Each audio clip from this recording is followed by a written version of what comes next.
ಕರ್ಮಗಳನ್ನು ಇಲ್ಲಿ ಹೇಳ್ತಾ ಇದ್ದಾರೆ. ಇದು ಈಗ ಇಷ್ಟಾದರೂ ಕೂಡ ಮತ್ತೇನದೇನು ಅಂದರೆ ಈ ಕಲಿಯುಗದಲ್ಲಿ ಪ್ರಾಪ್ತಿಯ ಕಲಿಯುಗೆ ಘೋರೆ ಧರ್ಮ ಜ್ಞಾನ ವಿವರ್ಜಿತೆ. ನಮಗೆ ಧರ್ಮದ ಬಗ್ಗೆ ಜ್ಞಾನ ಹೋಗ್ತದೆ. ಮತ್ತು ಇದ್ರ ಬಗ್ಗೆ ಏನಂತಂದರೆ ಭಗವಂತ ನಾಮಸ್ಮರಣೆ ಮಾಡಲಿಕ್ಕೆ ಸಾಧ್ಯ ಆಗೋದಿಲ್ಲ ಅಂತ ಆಚಾರ್ಯ ಮಧ್ವರು ಹೇಳ್ತಾರೆ.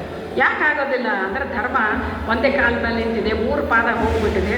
ಆ ದೃಷ್ಟಿಯಿಂದ ನಾವೆಲ್ಲ ಏನಂತಂದರೆ 1 ಗಂಟೆ ಭಜನೆ ಮಾಡ್ತೀವಿ, ಇನ್ನೊಂದು ಗಂಟೆ ಕೂಡಲಿಕ್ಕೆ ಸಾಧ್ಯ ಇಲ್ಲ. ಅಲ್ಪ ಆಯುಷ್ಯ ಉಳ್ಳವರು, ಅಲ್ಪ ಬಲ ಉಳ್ಳವರು, ಮನಸ್ಸಿಟ್ಟದವರು ಯಾಕೆ ಆಗ್ತದೆ ಅಂದರೆ ಕಲಿಯ ಆವೇಶದಿಂದ ಈ ರೀತಿ ಆಗ್ತದೆ. ಈ ಕಲಿಯ ಇದು ಆಗಬೇಕಾದ್ರೆ ನಾವು ಏನು ಮಾಡಬೇಕು? ಸತ್ಕರ್ಮಗಳಲ್ಲಿ ಆದಷ್ಟು ಪ್ರಯತ್ನ ಮಾಡಬೇಕು. ಅಥವಾ ಕಡೆ ಪಕ್ಷ ಸ್ವಾಮಿ ನಾನು ಮಾಡಿದ ಒಂದು ಪಾಪಗಳನ್ನಾದರೂ ಪ್ರಾಯಶ್ಚಿತ ರೂಪದಲ್ಲಿ ನನಗೆ ಸಮರ್ಪಣೆ ಮಾಡ್ತೀನಿ ಅಂತ ಹೇಳಬೇಕು. ಯಾಕಂದರೆ ಏನು ಮಾಡುವ ಪಾಪ ಕರ್ಮ ನಾನೇ ಮಾಡುವನೆಂಬ ಅಧಮ, ಏನ ಕರ್ಮಕ್ಕೆ ಪಾತ್ರ ಪುಣ್ಯಕ್ಕೆ ಹರಿಯಮ್ಮನ ಮಧ್ಯೆ ದ್ವಂದ್ವಕ್ಕೆ ಶ್ರೀನಿವಾಸನ ಕರ್ತರು. 2 ಕರ್ಮ ನೀನೇ ಮಾಡಿಸಿದ್ದೀಯಾ, ಅದಕ್ಕೆ 2 ನಿನಗೆ ಅರ್ಪಣ ಅಂತ ಹೇಳಬೇಕಂತ. ಅದು ಆಚಾರ್ಯ ಮಾಧುರ ಒಂದು ಮಾತನ್ನು ಸರ್ವಸಮರ್ಪಣ ಗದ್ಯದಲ್ಲಿ ರಾಯರು ಕೂಡ ಈ ಮಾತನ್ನು ಹೇಳ್ತಾರೆ. ಪ್ರತಿಯೊಂದು ನಮ್ಮ ಹರಿಕಥಾನುಸಾರದಲ್ಲಿ ಈ ರೀತಿ ಪ್ರತಿಯೊಂದರಲ್ಲಿ ಹೇಳ್ತಾರೆ. ಅದಕ್ಕೆ ನಾವು ಏನು ತಂದಿಲ್ಲ, ಬರುವಾಗ ಏನು ತಂದಿಲ್ಲ, ಬರ್ತದೆಲ್ಲ ನಂದೆ ಅಂತೀವಿ. ಅದಕ್ಕೆ ಏನಿದ್ದು ನೀನೇ ಕೊಟ್ಟದ್ದು, ಮಡದಿ ಮಕ್ಕಳು ದ್ರವ್ಯ ಪ್ರತಿಯೊಂದು ನಿಂದೆ ಅಂತ ಅವನ ಒಂದು ಪಾದಕ್ಕೆ ಬಿಡದೆ ಮಾಡುವ ಕರ್ಮಗಳು ಕೊಟ್ಟರೆ ಕಾರೊಡನಾಳುಗಳು ಓಡುವುದು ದುರಿತ ಅಂತ ಹೇಳ್ತಾರೆ. ಭಗವಂತನ ನಿನಗೆ ಅರ್ಪಣ, ಕೃಷ್ಣ ಅರ್ಪಣ, ಅದಕ್ಕೆ ಹೇಳಬೇಕು ಅಂತ.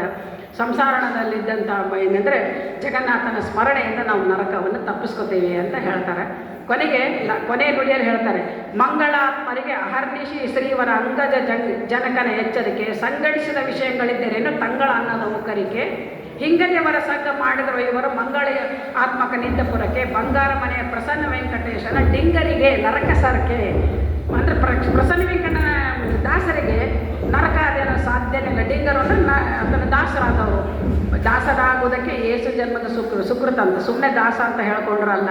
ಭಗವಂತನನ್ನು ನಾವು ಹೊಂದಬೇಕಾಯಿತು ಅಂತಂದರೆ ಸಾಕಷ್ಟು ನಮಗೆ ಏನಂತಾರೆ ಆದಿಭೌತಿಕ ಆಧ್ಯಾತ್ಮಿಕ ಆದಿದೈವಿಕ ಎಲ್ಲ ತಪಗಳನ್ನು ಮಾಡಬೇಕಾಗ್ತದೆ, ಅವನ್ನೆಲ್ಲ ಗೆದಿಬೇಕಾಗ್ತದೆ. ಅದಕ್ಕೆಲ್ಲದಕ್ಕೆ ಪ್ರಯತ್ನ ಅಂತ ಹೇಳ್ತಾರಲ್ಲ, ಆ ರೀತಿ ಕೊನೆ ನುಡಿಯಲ್ಲಿ ತನ್ನ ಭಕ್ತರಿಗೆ ಎಚ್ಚರಿಕೆ ಮಾತು ಕೊಟ್ಟಾನಂತ. ಏನು ಅಂತಂದರೆ ಮಂಗಳಾತ್ಮನ ಪುರಕ್ಕೆ ನಾವು ಹೋಗಬೇಕಾಯಿತು ಅಂತಂದರೆ ಅಹರ್ನಿಶಿ ಶ್ರೀವರ ಅಂಗಜ ನಿಶಿದಿನ ಆಸನ ಅದೇ ಹೇಳ್ತಾರೆ ಅವರು, ನೀ ಕರುಣಿಸೋ ವಿಠಲ. ಎಷ್ಟು ಚೆನ್ನಾಗಿದೆ ವೈರಾಗ್ಯ. ಅದಕ್ಕೆ ವೈರಾಗ್ಯ ಬರೆಸ್ಕೊಳ್ಳೋದಲ್ಲ, ವೈರಾಗ್ಯ ಅನ್ನೋದು ಅದು ನಾವು ಪ್ರತಿನಿತ್ಯ ಅನುಸಂಧಾನ ಮಾಡ್ಕೋತ ಈ ವಿಷಯಗಳು ಇದು ನಂದಲ್ಲ.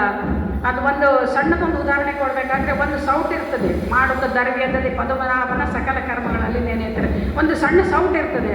ಆ ಸೌಟು ನಾವು ಮೊದಲು ಬಂದು ಪಾಯಸದಲ್ಲಿ ಹಾಕ್ತೀವಿ, ಆಮೇಲೆ ಹುಳಿಯಲ್ಲಿ ಹಾಕ್ತೀವಿ, ಸಾರಲ್ಲಿ ಹಾಕ್ತೀವಿ, ಮಜ್ಜಿಗೆಯಲ್ಲಿ ಹಾಕ್ತೀವಿ. ಅದು ಅದಕ್ಕೆ ಅಂಟಿಕೊಂಡು ಕೂರ್ತದೇನೋ ಇಲ್ಲ. ಅದು ಏನಂತಂದರೆ ಸ್ವಲ್ಪ ಈಗ ನೀರಲ್ಲಿ ಕಲಿಸ್ತಾರೆ, ಮತ್ತೆ ಅದನ್ನೇ ತಂದು ಹಾಕ್ತಾರೆ.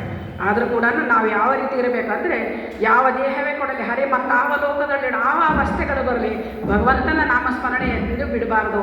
ಆ ಒಂದು ದೃಷ್ಟಿಯಿಂದ ಅದು ಕೂಡ ಅವನ ಅನುಗ್ರಹ ಇದ್ದರೆ ಬರಲಿಕ್ಕೆ ಸಾಧ್ಯವೇ ಹೊರತಾಗಿ ಇದು ನಮ್ಮಿಂದ ಯಾವುದೂ ಸಾಧ್ಯ ಇಲ್ಲ.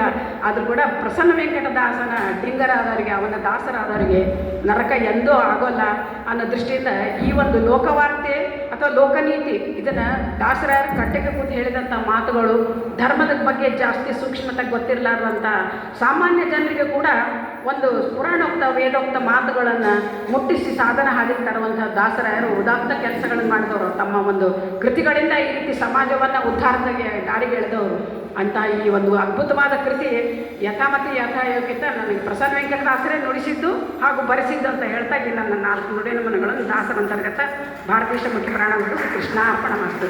ಅವಕಾಶ ಕೊಡೋದಕ್ಕೆ ಸರಿಗೆ ಹಾಗೂ ಗುರುಗಳಿಗೆ ಎಲ್ಲರಿಗೂ ಧನ್ಯವಾದಗಳು. ಶ್ರೀಮತಿ ಡಾಕ್ಟರ್ ಸುಧಾ ದೇಶಪಾಂಡೆ ಅವರು ಪ್ರಸನ್ನ ವೆಂಕಟದಾಸಾರ್ಯ ವಿರಚಿತ ವಾರಿಜನಾಭನ ಕರುಣೆ ಕೃತಿ ಅರ್ಥಚಿಂತನೆಯನ್ನು ಬಹಳ ಚೆನ್ನಾಗಿ ಮಾಡಿಕೊಟ್ಟಿದ್ದಾರೆ. ಅವರಿಗೆ ತಮ್ಮೆಲ್ಲರ ಪರವಾಗಿ ಹಾಗೂ ನಮ್ಮ ಎಲ್ಲ ಸಮಿತಿಗಳ ಪರವಾಗಿ ಹೃತ್ಪೂರ್ವಕವಾದಂತಹ ಧನ್ಯವಾದಗಳು.